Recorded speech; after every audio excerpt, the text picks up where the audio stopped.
So today I'm going to be talking to you about the second book in the Wyrforra Wars series called Wyrling. If you haven't read or listened to my review of Wyrforra, the first book in the series, please take a look at the link in the description below. So let's get started. So this book takes place years after the ending battle in the first book, following characters from both the human resistance and the Wyrforra kingdom. Calla, the daughter of two resistance heroes, is a halfling with enough snark to make even Odira proud.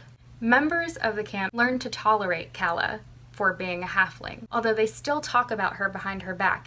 On top of caring for her worry-sick father, who is a bit hollow because he's lost his other half, and caring for her resistance family, Calla has a new obstacle to overcome.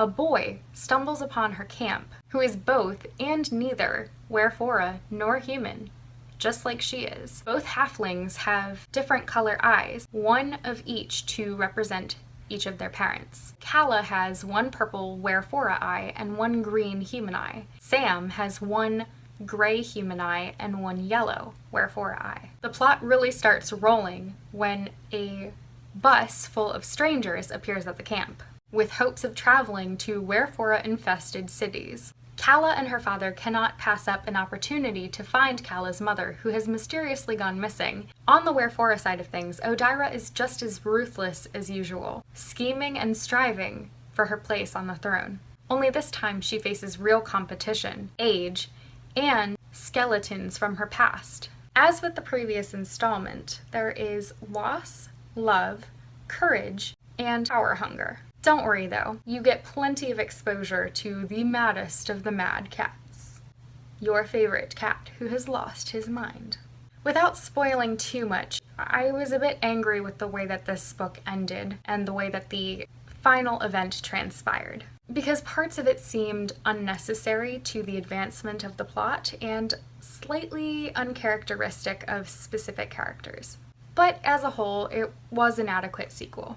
There wasn't as much suspense in this book as there was in the previous one, which is a little bit disappointing to me because that was something I really enjoyed about the first one. I think that the time jump breaks the flow of the series a little bit, but it does make sense because the series isn't supposed to follow just the characters, it's supposed to be about the wars in its entirety. So while that part makes sense, it is a little bit disappointing that you don't really get to see more of what happened in between the first and second book with the characters that you learned to love from the first one. I struggled a little bit with caring about the characters from the bus, but I did enjoy reading about Calla and Sam, two of the new and now main characters of the series. I can't really say that I loved nor hated this book. There were characters and scenes that were better fleshed out than others. Overall, if I were to give this book a star rating, it probably would be a 3.5. I felt slightly more than neutral about it in its entirety, but it wasn't like, yeah, like the first one was for me. I do plan on picking up the third and final installment of this series, mainly because I just want to know where the plot is going and what's going to happen to specific characters, because I still am invested in those characters. I think McKenna Miller does a good job in making you care about some characters more than others, and so I am really invested in the lives of certain characters, and I am interested in learning about what's going to happen in the Wyrforra Wars. So from that standpoint, I do want to continue reading, but I hope that the story has more of an impact on the way that I feel about the series than this book did, because this book kind of was like, okay.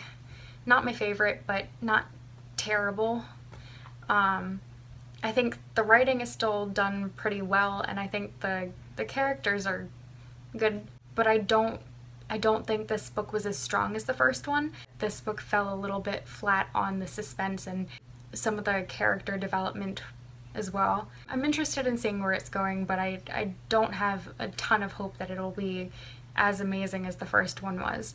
Anyway, this has been my review of Wyrling, the second book in the series. I hope you guys have a wonderful weekend and space travels.